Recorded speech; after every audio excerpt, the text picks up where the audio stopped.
Hi students, today we are going to discuss about the history of the freedom struggle and how it influenced the life of Nelson Mandela.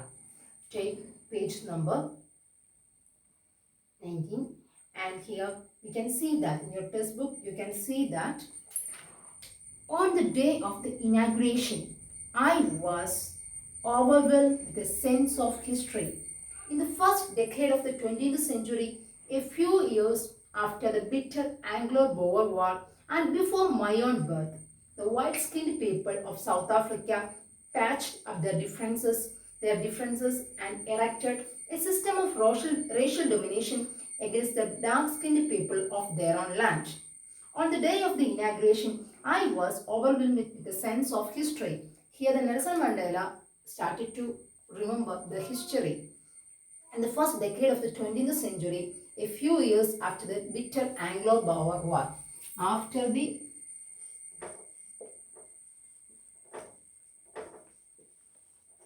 Anglo-Boer War and before my own birth, before Nelson Mandela's birth, the white-skinned people of South Africa finished their differences and erected a system of racial domination against the dark-skinned people of their own land. After the Anglo-Boer War and the first decade of the 20th century, the white-skinned people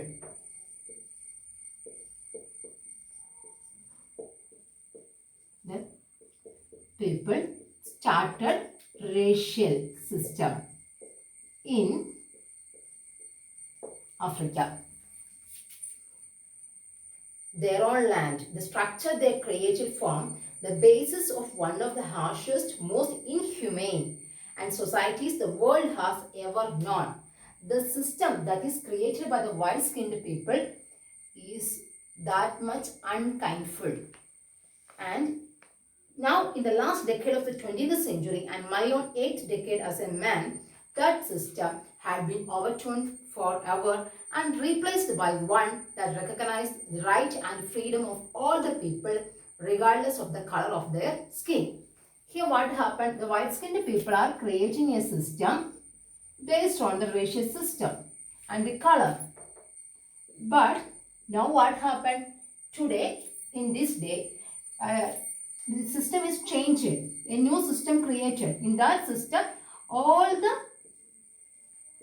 people are equal in front of the law. Or the people are equal in front of the law. There is no discrimination based on anything. Color, creed, there is no differences. A new system created by Nelson Mandela's government. That day had come about through the unimaginable sacrifices of thousands of my people whose sufferings and courage can never be counted or repaid. And he remembered the people, those who lost their life in these freedom struggles. He know that it will not count again or repaid. I felt that day, as I have on so many other days, that I was simply the sum of all those African patriots who had gone before me. And then Nelson Mandela thought that he is also a symbol of the people, those who lost their life in the freedom struggle. That long and noble line ended and now began again with me. I was pained that I was not able to thank them and that they were not able to see what their sacrifices had wrought. And he was so pained that he was not able to thank them. He was not able to thank the people. Some of the people lost their life in the freedom struggle. In this occasion, Nelson Mandela remembered them and he was pained that he was not able to thank them directly. The policy of apartheid created a deep and lasting wound in my country and my people.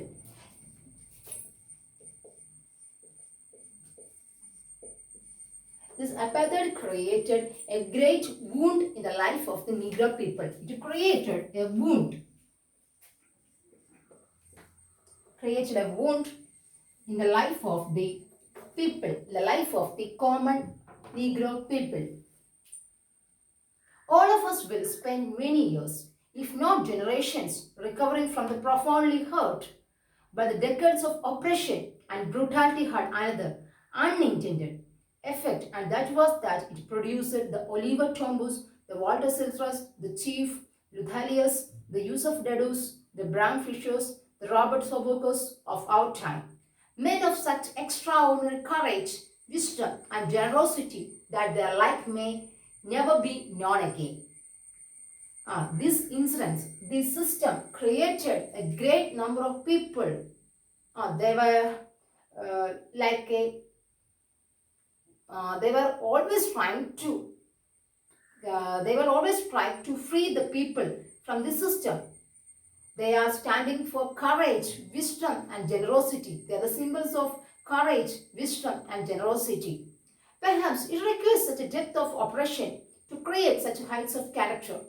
My country is rich in the minerals and gems that lie beneath its soil, but I have always known that its greatest wealth is its people. In outside, the people looking to the Africa with an intention, they know that there is rich minerals and gems that lie beneath its soil. But he thought that the greatest wealth, not the gems and minerals, instead of gems and minerals, he thought that the greatest wealth is its people.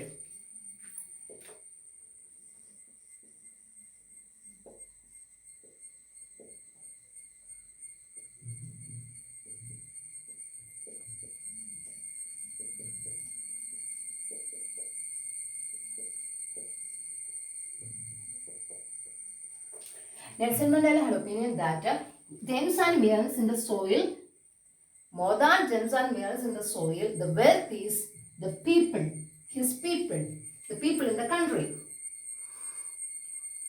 But I have always known that its greatest wealth is its people, finer and truer than the purest diamond. And he thought that his people are like a pure diamond. Here, the Nelson Mandela compared the people with the pure diamond.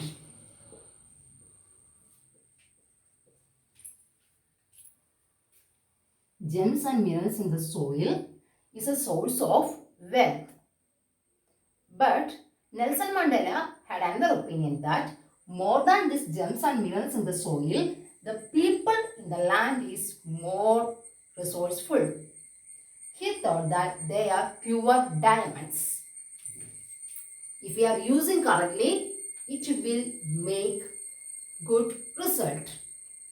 It's from these comrades in the struggle that I learned the meaning of courage.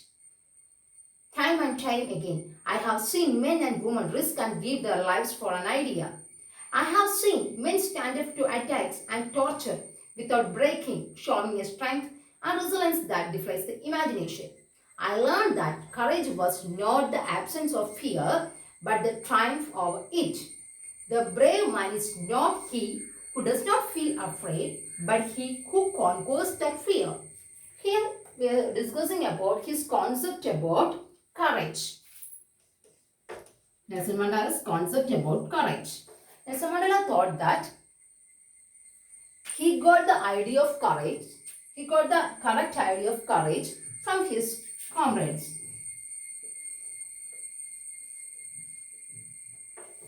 From these comrades, and he had learned that courage, you want to underline this point, he learned that courage was not the absence of fear, but the triumph over it.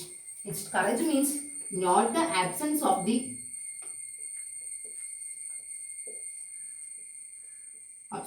fear,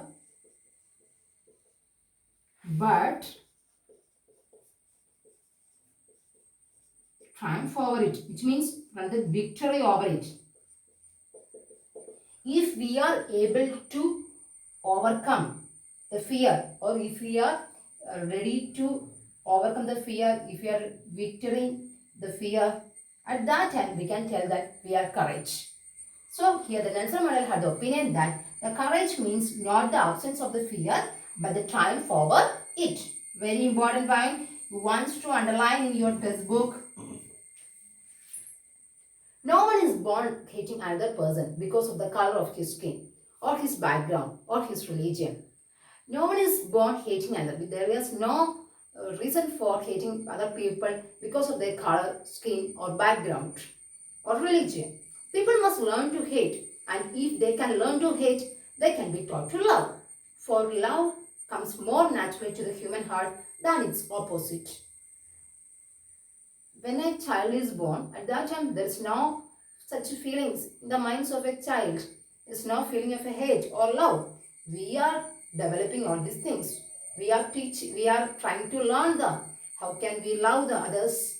How can we hate people? And we are the people around the child creating such a type of situation. It is very naturally comes. The loves come naturally to the human dad than its opposite. Even the grimmest times in prison, when my comrades and I were pushed into our limits, I would see a glimmer of humanity in one of the guards, perhaps just for a second. But it was enough to reassure me and keep me going. And he remembered one of the days in the prison. On that time, he thought about a guard. He remembered a guard. Sometimes he just showing a little humanity. But that is a great relief for Nelson Mandela. Man's goodness is a flame that can be hidden but never extinguished. And he thought that man's goodness is a flame, like a flame, that can be hidden. Sometimes it will be hidden but never extinguished, but never destroyed. So, very important point you want to underline, man's goodness is a flame.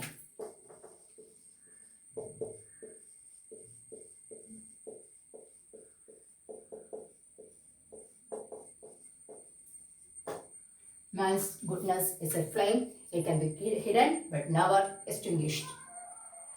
You want to read the books thoroughly and find the new words and write the meaning in your textbook. Sorry, in your notebook.